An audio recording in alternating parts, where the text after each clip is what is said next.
Hello and welcome to Me and My Golf. We're your coaches Andy and Pierce, and it's time for this week's Fixed in 60, where we answer your questions and give you a fix in 60 seconds. Yes, it is. So get involved, post those questions down below, and hopefully it'll be you next week. Yes, and we're still here in Florida in our shorts in the winter. It's beautiful here at the David Ledbetter World Headquarters. Make sure you check it out if you ever visit. Champions Gate. Champions Love Gate, it. yeah, beautiful.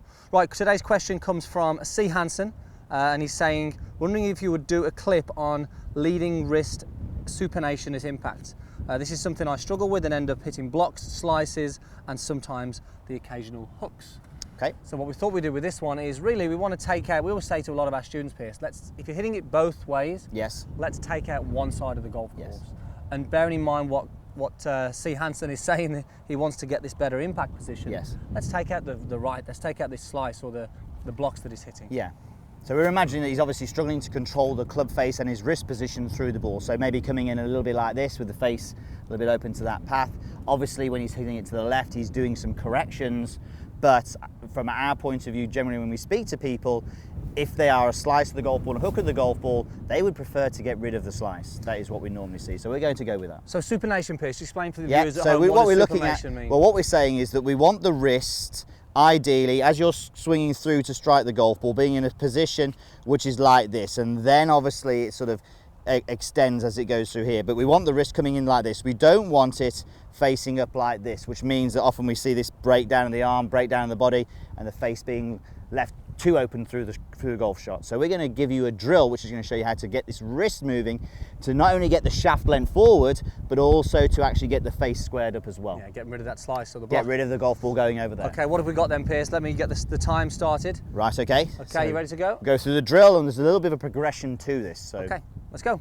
Okay, so golf ball in hand, and all we're going to do is we're going to swing down to where the impact area would be. You can see that the shaft would be leant forward there, the back of the left hand, the glove logo pointing down to the ground. And then as I go through into my finish, you can see that I'm rotating the forearm, so the golf ball is now resting in my palm. So my palm is pointing straight up to the sky. This is giving you the feeling of getting that wrist in a good position, but also getting the club face in a good position, which is often overlooked when doing this drill.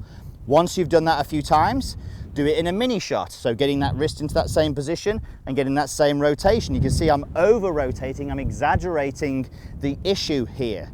So once you've done that a few times in a practice swing, we hit the shot. Little shot, little low draw, you can see a lot of rotation through there. And then once you have done that a few times, just hit some full shots with the same feeling. You do this with all the clubs in your bag, and hopefully it's going to eliminate the right-hand side of the golf course. Just like that. And again, you can see when I hit that one there, it was exaggerated. It was almost an overdraw, I would say. Not quite a hook, overdraw, because I was actually doing the drill beforehand. You can really see that going on with that hand through there. I can see that because I know what your Yeah. swing's like. You can really see the rotation of this hand there, or the forearm, working, and that's And for definitely me, going to get rid of that slice. For me to do that drill is a bad idea, because I do too much of all of that anyway. But for the majority of people who slice the golf ball, leave it out to the right, it's a very, very good drill to do, because it really works. Yes, it is, and it's only going to promote a much stronger hit with that shaft through the golf ball with the irons as well. Yes. The more that face is slightly closed, the better you're going to be able to get with these wrists through the golf ball. Yeah, and I think when we're talking about where the shaft's leaning with the iron there with the driver, it won't be leaning forward as much as that, but the ball position takes care of that for you. Okay, right, hope that helps. Make sure you guys get involved. Post any questions on that down below, and don't forget to post your questions on your game so we can pick a winner for next week. Yes, and that's for next week, but what about this year? How are we going to help you this year with your game? The best way for you to do that is to hit the subscribe button so you see more of these videos. Thanks for watching.